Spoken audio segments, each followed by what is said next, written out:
ಚುನಾವಣೆಗೂ ಮುನ್ನವೇ ಖಾತೆ ತೆರೆದಿದೆ ಬಿಜೆಪಿ. ಸೂರತ್ ಲೋಕಸಭೆ ಬಿಜೆಪಿ ಪಾಲಾಗಿದೆ. ಬಿಜೆಪಿಯ ಮುಖೇಶ್ ದಲಾಲ್ ಅವರು ಜಯ ಗಳಿಸಿದ್ದಾರೆ. ಅಂದರೆ ಇದೊಂಥರ ಅವಿರೋಧ ಆಯ್ಕೆ ಅಂತ. ಯಾಕೆ ಅಂತಂದರೆ ಕಣದಲ್ಲಿ ಉಳಿದಿದ್ದ 8 ಮಂದಿಯೂ ಕೂಡ ನಾಮಪತ್ರವನ್ನು ವಾಪಸ್ ಪಡೆದಿದ್ದಾರೆ. ಸೂರತ್ನಲ್ಲಿ ಇದೇ 26ಕ್ಕೆ ಚುನಾವಣೆ ನಡೀಬೇಕಾಗಿತ್ತು, ಅಂದರೆ ಕರ್ನಾಟಕದ ಜೊತೆಗೇನೆ. ಆದರೆ ಇವತ್ತು ನಾಮಪತ್ರ ವಾಪಸ್ ಪಡೆಯೋದಕ್ಕೆ ಕೊನೆಯ ದಿನ. ಇವತ್ತು 8 ಜನರು ಕೂಡ ತಮ್ಮ ತಮ್ಮ ಉಮೇದುವಾರಿಕೆಯನ್ನು ವಾಪಸ್ ಪಡೆದಿರೋದ್ರಿಂದ ಕಣದಲ್ಲಿ ಇನ್ಯಾರೂ ಇಲ್ಲ, ಹೊಸದಾಗಿ ನಾಮಪತ್ರ ಸಲ್ಲಿಸೋದಕ್ಕೂ ಆಗಲ್ಲ.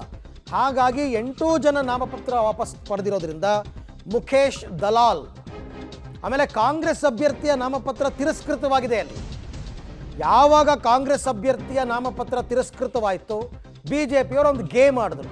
ಉಳಿದಿರೋ 8 ಜನರನ್ನು ಕೂಡ ಅವರ ಮನವೊಲಿಸಿ ನಾಮಪತ್ರ ವಾಪಸ್ ಪಡೆಯುವಂತೆ ಮಾಡೋದ್ರಲ್ಲಿ ಸಫಲರಾಗಿದ್ದಾರೆ. ಇನ್ನು ಉಳ್ಕೊಂಡಿದ್ದು ಕಣದಲ್ಲಿ ಬಿಜೆಪಿ ಅಭ್ಯರ್ಥಿ ಮುಖೇಶ್ ದಲಾಲ್. ಹಾಗಾಗಿ ಈಗ ಮುಖೇಶ್ ದಲಾಲ್ ಅವರು ಜಯ ಗಳಿಸಿದ್ದಾರೆ.